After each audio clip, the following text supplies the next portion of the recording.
দেখো সকলে এগুলো লিখে নিয়েছো তাহলে মোটামুটি। দেখো এগুলো কি লেখা, daily use small sentence. Daily use small sentence মানে কি, আমরা সারা দিনে প্রথম সকাল থেকে শুরু করে রাত্রির অবধি যা যা কথাবার্তা গুলো বলি, সেই কথাবার্তাগুলোর মধ্যে এই সেন্টেন্স গুলো আমরা ইউজ করে থাকি। তো সেগুলোকেই আমরা ইংলিশে কিভাবে বলতে পারি সেগুলো দেওয়া আছে। আমি বলবো, ফার্স্টে আমি বাংলা বলবো, তোমরা বাংলা বলবে আমার সাথে সাথে, তারপরে আমি ইংলিশটা বলবো, আমার সাথে সাথে তোমরা সকলে একসাথে ইংলিশটা বলবে, ঠিক আছে?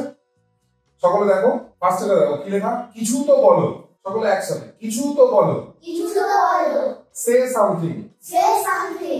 মানে ধরো তোমরা কোনো বন্ধু বান্ধবকে কিছু ব্যাপারে জিজ্ঞেস করছো, সে কোনো উত্তর দিচ্ছে না, সে চুপচাপ রয়েছে, কিছুতেই কোনো উত্তর পাচ্ছ না, তখন তাকে কি বলতে পারো, যে কিছু তো বলো, চুপ করে কেন আছো?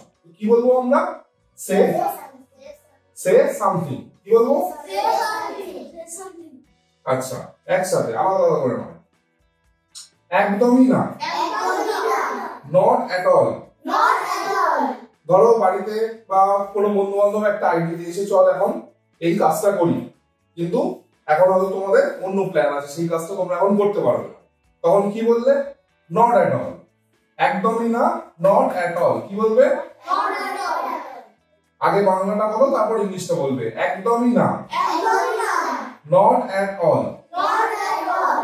আচ্ছা, কাউকে কাছে ডাকছো, এখানে এসো, কি বলবে ইংলিশে, কাম হিয়ার। আচ্ছা, কাউকে এক জায়গায় থামতে বলছো, ওখানে থামো, কি বলবো, স্টপ দেয়ার। আচ্ছা, ধরো কারোর কাছে কিছু জিনিস দেখতে চাইছো, ধরো পাশে দেখছো কোন একটা বন্ধু ফোন দেখে খুব হাসাহাসি করছে, কোনো মজার জিনিস হয়তো দেখছে বা কোনো ইন্টারেস্টিং জিনিস দেখছে, তোমাদেরও দেখতে ইচ্ছে করলো, তখন তাকে দেখাতে বলবে, সেটা কিভাবে ইংলিশে বলবে, শো মি। আমাকে দেখাও, শো মি। আচ্ছা, ধরো কোনো বিশেষ দিন পড়েছে, ধরো 25শে ডিসেম্বর বা 1 জানুয়ারি বা এরকম কোনো অকেশনের দিন, কোনো উৎসবের দিন, সেই দিনে ধরো কেউ লোকে পিকনিকে যায় বা ঘুরতে যায় বা বন্ধু বান্ধবের বাড়িতে, আত্মীয় স্বজনের বাড়িতে বেড়াতে যায়, তো বিভিন্ন প্ল্যান থাকে, ঠিক আছে? এবার ধরো তোমার কোনো প্ল্যান নেই, এবার তোমাকে কোনো বন্ধু বা আত্মীয় স্বজন জিজ্ঞেস করলো, ঠিক আছে আজকে তোর কি প্ল্যান, ধরো তোমার কোনো প্ল্যান নেই, তখন তুমি কি বলতে পারো, যে সেরকম বিশেষ কিছু না। সেটাকে ইংলিশে কি বলবো, নাথিং স্পেশাল। সেরকম বিশেষ কিছু না, নাথিং স্পেশাল। আচ্ছা, তাহলে কবে, দেন হোয়েন। ধরো বাবার কাছে একটা জিনিস কিনে দেওয়ার জন্য বায়না করছো, বাবা এটা কিনে দাও, বাবা এটা কিনে দাও, মা এটা কিনে দাও, মা এটা কিনে দাও, বাবা মা কোনো কারণে দিচ্ছে না, খালি দেরি করছে, যে এদিন বাদে দেবো, কয়েকদিন বাদে দেবো, কয়েকদিন বাদে দেবো বলছে। এবার তোমরা বিরক্ত হয়ে বললো, তাহলে আর কবে দেবে, তাহলে কবে, এটা আমরা জিজ্ঞেস করি না, করি তো? তো সেটাকে আমরা ইংলিশে কি বলবো, দেন হোয়েন। তাহলে কবে, দেন হোয়েন। আচ্ছা, কিসের জন্য, ফর হোয়াট। কিন্তু কেন, বাট হোয়াই। ধরো কেউ কোনো কথা তোমাদেরকে জিজ্ঞেস করছে, ঠিক আছে, কেউ কথা জিজ্ঞেস করছে, তুমি উত্তরটা দিলে, কিন্তু তোমারও জানতে ইচ্ছা করলো যে কেন জিজ্ঞেস করছিস তুই আমাকে, কিন্তু কেন, আমরা জিজ্ঞেস করি তো, তো সেটাকে আমরা ইংলিশে কি বলবো, কিসের জন্য, সরি, কিন্তু কেন, বাট হোয়াই। বোঝা গেল? আচ্ছা, ধরো তুমি কোথাও বেড়াতে গেছো, এমনি বেড়াতে গেছো, কেউ তোমাকে জিজ্ঞেস করলো যে আরে তুই এখানে কি ব্যাপার রে, তুমি কি বললে, বাস এমনি ঘুরতে ঘুরতে এসছি। অনেক সময় বলি না যে বাস এমনি এসছি রে, তো সেটাকে আমরা ইংলিশে কি বলতে পারি, বাস এমনি, জাস্ট লাইক দ্যাট। বাস এমনি, জাস্ট লাইক দ্যাট। আচ্ছা, আর বেশি না, নাথিং মোর। বলি না আমরা মাঝে মধ্যে কথা বলতে বলতে যে আমার বেশি কিছু চাই না, বলি তো? তো সেটাকেই আমরা কি বলবো, যে নাথিং মোর। কোন রকমে, ধরো কেউ তোমাদেরকে জিজ্ঞেস করলো যে হ্যাঁ রে কাজটা তুই কিভাবে করলি, তো কি বললে ধরো এরকম উত্তর আমরা অনেক সময় দিয়ে কোনো রকমে করে দিয়েছি, বলি তো সেই কোনো রকমের ইংলিশ কি somehow, কোনো রকমে somehow, বোঝা গেল? ক্লিয়ার হলো? কাম আর গো, কাম মানে কি আসা, আর গো মানে কি, ঠিক আছে? কাম মানে আসা, গো মানে যাওয়া। তো আমরা প্রত্যেক দিন যে কথাবার্তা গুলো বলি তার মধ্যে আসা যাওয়া, কাম গো, এই দুটো ওয়ার্ড প্রায়ই থাকে। তো যে সেন্টেন্স গুলো, যে সব বাক্যগুলো আমরা সারাদিন ইউজ করি, সেগুলো আমরা এই কাম আর গো দিয়ে যে সেন্টেন্স গুলো আমরা ইউজ করি সেগুলো একটু আমরা দেখে নিই, ঠিক আছে? ফার্স্টে দেখো কি কাম দিয়ে কি কি সেন্টেন্স হতে পারে। ফার্স্ট হচ্ছে কি এসো, এসো কাউকে আসতে বলছি, ভেতরে আসতে বলছি, বাইরে আসতে বলছি মোট কথা, তখন আমরা কি বলতে পারি কাম।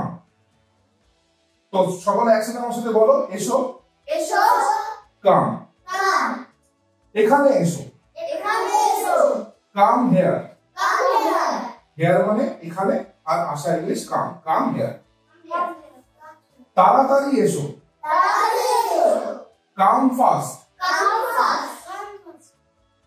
একসাথে বলো, আলাদা করে বলো না। তাড়াতাড়ি এসো কাম ফাস্ট, আস্তে এসো কাম স্লোলি, উপরে এসো কাম আপ, উপরে হচ্ছে আপ, ঠিক আছে? তাহলে নিচে কি হবে ডাউন, নিচে এসো, আবার বলো নিচে এসো কাম ডাউন, আমার কাছে এসো কাম টু মি, আমার কাছে এসো কাম টু মি, আমি আসছি আই অ্যাম কামিং। ধরো কোনো বন্ধু তোমাকে ডাকলো, বন্ধুকে তুমি বললে হ্যাঁ আমি আসছি এক্ষুনি দাঁড়া, তখন কি বলবে আই অ্যাম কামিং। আমি আসবো আই উইল কাম, সকলের কথা শুনতে পাচ্ছি না। আমি আসবো আই উইল কাম, আমি এসে গেছি আই হ্যাভ কাম, ফিরে এসো কাম ব্যাক। আচ্ছা, ঠিক কাম দিয়ে এই যে সেন্টেন্স গুলো আমরা সারাদিনে ইউজ করেই থাকি, বহুবার ইউজ করে থাকি। তো এবার থেকে তোমরা এই সেন্টেন্স গুলো যখন বলার সময় হবে, বলার টাইম আসবে, তখন তোমরা এই ইংলিশ সেন্টেন্স গুলো তার জায়গায় প্র্যাকটিস করবে, ঠিক আছে? আচ্ছা, এবার ঠিক তার সাথে সাথে যেমন কাম করলাম সেরকম গো দিয়েও বেশ কিছু সেন্টেন্স থাকে। যাও গো, ওখানে যাও গো দেয়ার, এখন যাও, এখন ইংলিশ কি নাও, তাহলে কি বলবো গো নাও। উপরে যাও গো আপ, নিচে যাও গো ডাউন, বাইরে যাও, বাইরে ইংলিশ কি আউটসাইড, তাহলে কি বলবো গো আউটসাইড। ভেতরে যাও, ভেতর ইংলিশ কি ইনসাইড, তাহলে কি বলবো গো ইনসাইড। ভিতরে যাও গো ইনসাইড। আচ্ছা, ফিরে যাও গো ব্যাক। আমি যাচ্ছি আই অ্যাম গোয়িং। আমি যাব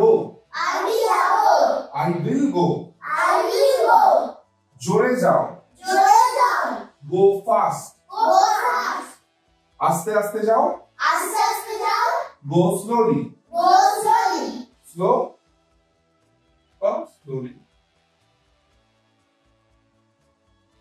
ঠিক আছে? তো যখন এই যে সেন্টেন্স গুলো তো আমরা অনেক সময় ইউজ করি, তো এই সেন্টেন্স গুলো যখন ইউজ করতে হবে তখন এবার থেকে তোমরা এই ইংলিশ সেন্টেন্স গুলো ইউজ করবে, ঠিক আছে? মনে থাকবে? ঠিক আছে।